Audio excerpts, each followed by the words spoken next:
بسم اللہ الرحمن الرحیم۔ حضرت بلال رضی اللہ عنہ کا حضور صلی اللہ علیہ وسلم کے لیے ایک مشرک سے قرض۔ حضرت بلال رضی اللہ عنہ سے ایک صحابی نے پوچھا کہ حضور صلی اللہ علیہ وسلم کے اخراجات کی کیا صورت ہوتی تھی؟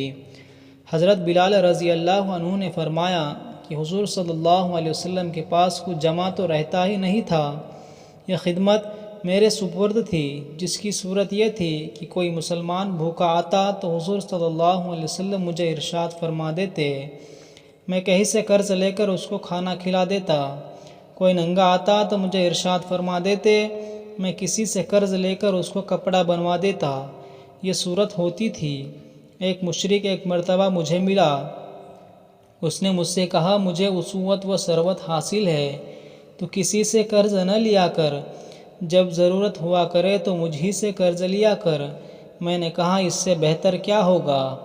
اس سے قرض لینا شروع کر دیا۔ جب ارشاد ہوتا تو اس سے قرض لے آتا اور ارشاد والے کی تعمیل کر دیتا۔ ایک بار وضو کر کے اذان کہنے کے لیے کھڑا ہی تھا کہ وہی مشرک ایک جماعت کے ساتھ آیا اور کہنے لگا، او حبشی! میں ادھر متوجہ ہوا تو ایک دم بے تحاشا گالیاں دینے لگا اور برا بھلا جو منہ میں آیا کہا، اور کہنے لگا کہ مہینہ ختم ہونے میں کتنے دن باقی ہے؟ میں نے کہا قریب ختم کے ہے۔ کہنے لگا کہ 4 دن باقی ہے۔ اگر مہینے کے ختم تک میرا سب قرضہ ادا نہ کیا تو تجھے اپنے قرضے میں غلام بناؤں گا اور اسی طرح بکریاں چراتا پھرے گا جیسا پہلے تھا۔ یہ کہہ کر چلا گیا۔ مجھ پر دن بھر جو گزرنا چاہیے تھا وہی گزرا۔ تمام دن رنج و صدمہ سوار رہا اور عشاء کی نماز کے بعد حضور صلی اللہ علیہ وسلم کی خدمت میں تنہائی میں حاضر ہوا اور سارا قصہ سنایا۔ میں اور عرض کیا کہ یا رسول اللہ، نہ آپ کے پاس اس وقت ادا کرنے کو فوری انتظام ہے اور نہ کھڑے کھڑے میں کوئی انتظام کر سکتا ہوں، وہ ذلیل کرے گا۔ اس لیے اگر اجازت ہو، اتنے قرض اترنے کا انتظام ہو، میں کہیں روح پوش ہو جاؤں۔ جب آپ کے پاس کہیں سے کچھ آ جائے گا میں حاضر ہو جاؤں گا۔ یہ عرض کر کے میں گھر آیا، تلوار لی، ڈھال اٹھائی، جوتا اٹھایا، یہی سامان سفر تھا اور صبح ہونے کا انتظار کر رہا تھا کہ صبح کے قریب کہیں چلا جاؤں گا۔ صبح قریب کی ہی تھی، ایک صاحب دوڑے ہوئے آئے کہ حضور صلی اللہ علیہ وسلم کی خدمت میں جلدی چلو۔ میں حاضر خدمت ہوا تو دیکھا کہ 4 اونٹنیاں جن پر سامان لدا ہوا تھا بیٹھی ہے۔ حضور صلی اللہ علیہ وسلم نے فرمایا، خوشی کی بات سناؤں کہ اللہ تعالیٰ نے تیرے قرضے کو بے باکی کا انتظام فرما دیا۔ یہ اونٹنیاں بھی تیرے حوالے ہے اور ان سب سامان بھی۔ فدق کے رئیس نے یہ نذرانہ مجھے بھیجا ہے۔ میں نے اللہ کا شکر ادا کیا اور خوشی خوشی ان کو لے کر گیا۔ سارا قرضہ ادا کر کے واپس آیا۔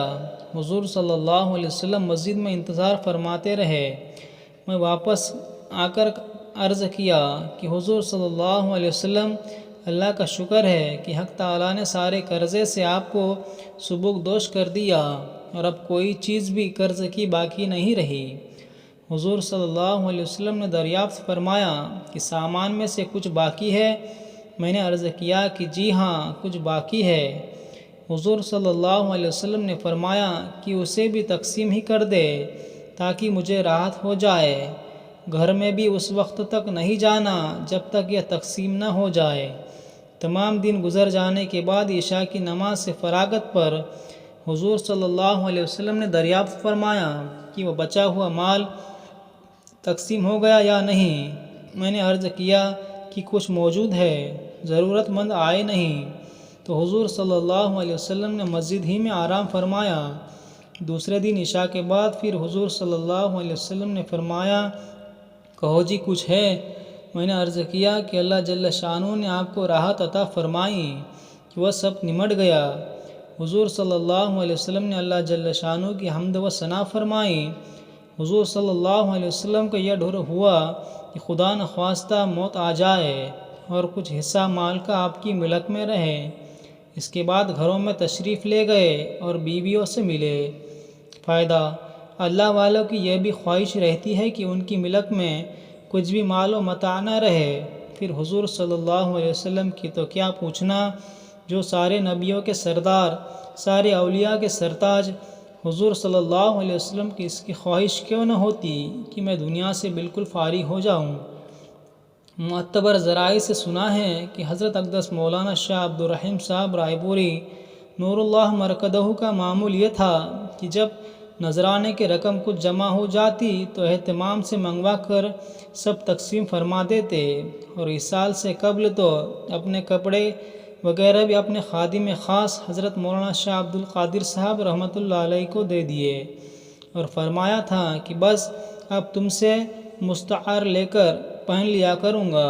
اور اپنے والد صاحب رحمۃ اللہ علیہ کو میں نے بارہا دیکھا کہ مغرب کے بعد جو کوئی روپیہ پاس ہوتا وہ کسی قرض خواہ کو دے دیتے، تاکہ کئی ہزار کے مخروض تھے، اور یہ فرمایا کرتے کہ یہ جھگڑے کی چیز ہے، میں رات کو اپنے پاس نہیں رکھتا۔